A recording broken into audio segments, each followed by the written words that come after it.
جی اصل میں انہوں نے تھوڑا مجھے ٹیکنیکل وے میں سمجھایا تھا. میں آپ کو ان کی بالکل جیسا انہوں نے سمجھایا تھا ویسے میں آپ کو بتا دیتا ہوں. انہوں نے مجھ سے یہ بولا تھا کہ بنا دلیل شرعی کے کسی کی بات کو ماننا یہ تقلید ہوتی ہے. اور اگر کوئی عالم کسی امام کی کتاب اٹھائے گا، جیسے امام بخاری کی اس نے بخاری شریف اٹھائی، تو پھر اس کے پاس امام بخاری کی بخاری شریف ماننے کی دلیل شرعی تو ہے نہیں. ٹھیک ہے بولیے. انہوں نے مجھے یہ بولا تھا کہ آپ لوگوں کے پاس بھی صحیح بخاری ماننے کی دلیل شرعی نہیں ہے. کہ وہ بھی انہوں نے یہ بولا تھا کئی سال بعد جمع کی گئی تو اس کو ماننے کی دلیل شرعی نہیں ہے. اور ہر عالم محدث نہیں ہوتا ہے. مطلب محدث خود سے حدیثیں پوری کی پوری حدیثوں پہ اور پوری اس پہ نگاہ رکھ سکتا ہے. سمجھ گیا وہ میں آپ ایک کا. جی میرے خیال سے کچھ اس طریقے سے سمجھایا تھا. اور پھر انہوں نے مجھے ایک دلیل بھی دکھائی تھی، کیونکہ دلیل سے زیادہ سمجھ آتا ہے نا. میں نے ان سے پوچھا تھا تو انہوں نے دکھا دی. انہوں نے یہ بولا تھا کہ رسول اللہ صلی اللہ علیہ وسلم کی حدیث دکھائی تھی کہ اکثریت امت کی گمراہی پر جمع نہیں ہوگی. تو اکثریت تو حنفی ہے، تقریباً 70-80% لوگ امت میں حنفی ہیں. تو یہ بات میری بہت سمجھ میں آئی ان کی، کہ انہوں نے دلیل بھی دکھائی اور ویسے بھی سمجھایا.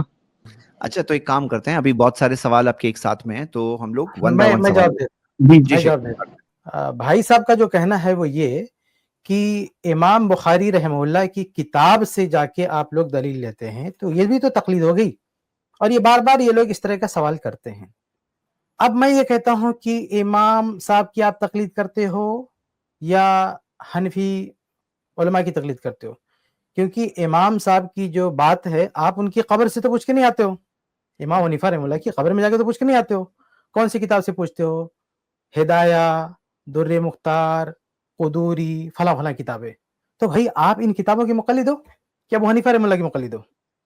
یہ سوال تو پلٹ کے آپ پہ آتا ہے کہ اگر اہل حدیث صحیح بخاری کھول لینے سے وہ امام بخاری کا مقلد ہو گیا، تو بھائی آپ لوگ قدوری، ہدایہ، در مختار، یہ سب کتابیں جو آپ کی فقہ حنفی کی باتیں، ابو حنیفہ رحمہ اللہ کی باتیں نقل کر رہی ہیں، تو یہ ساری کتابیں آپ پڑھ کے کیا امام ابو حنیفہ رحمہ اللہ کو چھوڑ کے ان کے مقلد ہو گئے؟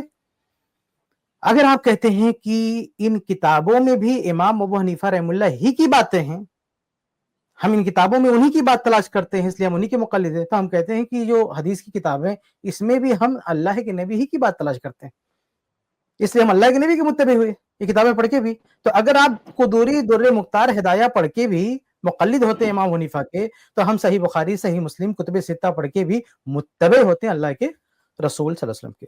دوسرا پوائنٹ آپ کا یہ تھا کہ ان کتابوں میں جو حدیثیں ہیں تو اس حدیثوں کی جانچ پڑتال کیسے ہوگی؟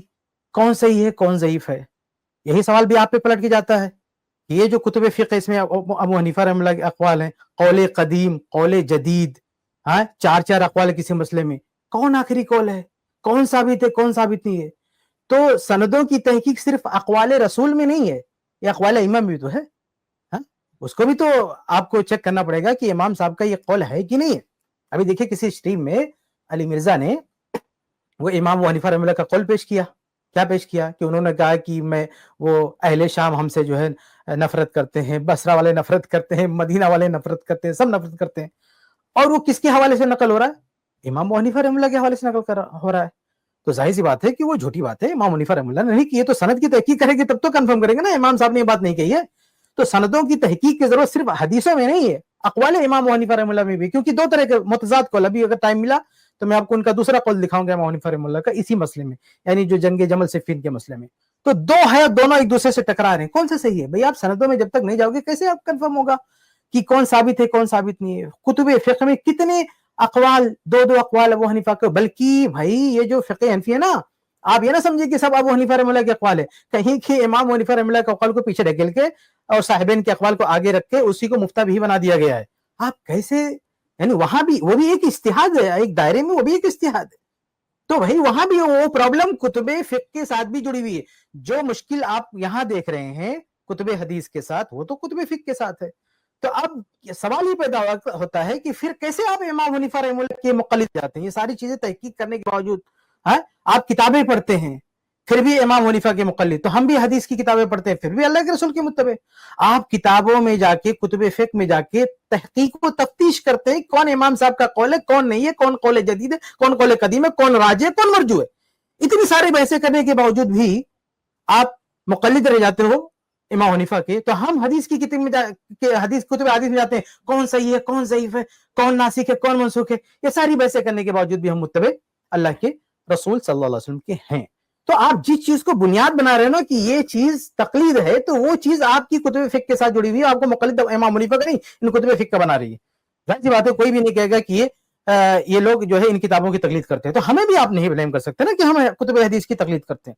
اور ایک بات بہت ہی اہم بات ہے کہ کتب احادیث میں ایک ساتھ میں جو بول جاتے ہیں نا کہ حدیث کی تحقیق کرنے کی ضرورت ہے، یہ ضرورت ہے، بھائی کتب فقہ میں تو ہو سکتا ہے کہ بہت زیادہ تحقیق کی ضرورت ہے، لیکن کتب احادیث میں بعض حدیثیں ایسی ہیں جو بالاجماع صحیح ہیں، خاص طور سے صحیح ان کی حدیثیں ہیں۔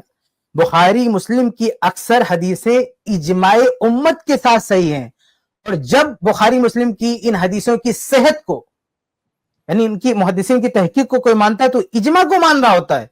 اور کتب فقہ میں مقلدین نے لکھ کے رکھا ہے کہ اجماع ماننا تقلید نہیں ہے۔ کتنے حوالے چاہیے آپ کو؟ آپ جا کے ڈھونڈ لو، ہم پیش کر سکتے ہیں بہت سارے حوالے۔ آپ جا کے فقہ حنفی کی کتابیں کھولو، وہ کتابیں کہتی ہیں اجماع ماننا تقلید نہیں ہے۔ تو بھائی جو بالاجماع حدیثیں صحیح ہے، محدثین کا حکم ہے کہ اجماع، وہ کیسے مقلد؟ ہم بخاری مسلم کی حدیث مانتے کیسے مقلد ہو جائیں گے؟ بھائی تو بالاجماع صحیح ہے نا۔ اور یہ تو حنابلہ بھی مانتے ہیں کہ بخاری مسلم کی صحت پر اجماع ہے، سوائے چند حدیثوں کے، اکثر حدیثوں پہ اجماع ہے۔ تو جو بالاجماع صحیح حدیثیں ہیں ان کو ماننا کیسے تقلید ہو گیا؟ بھائی وہاں تو ضرورت ہی نہیں ہے، سمجھ رہے؟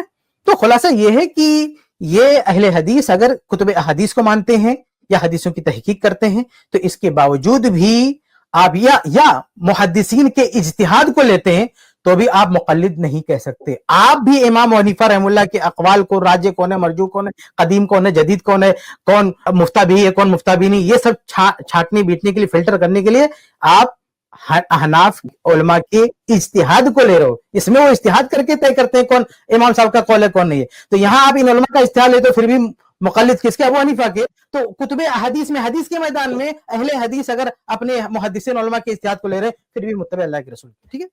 آپ نے کہا تھا نا وہ کی حدیث میں آیا ہے کہ امت کی اکثریت جو ہے باطل پہ نہیں آ سکتی ہے۔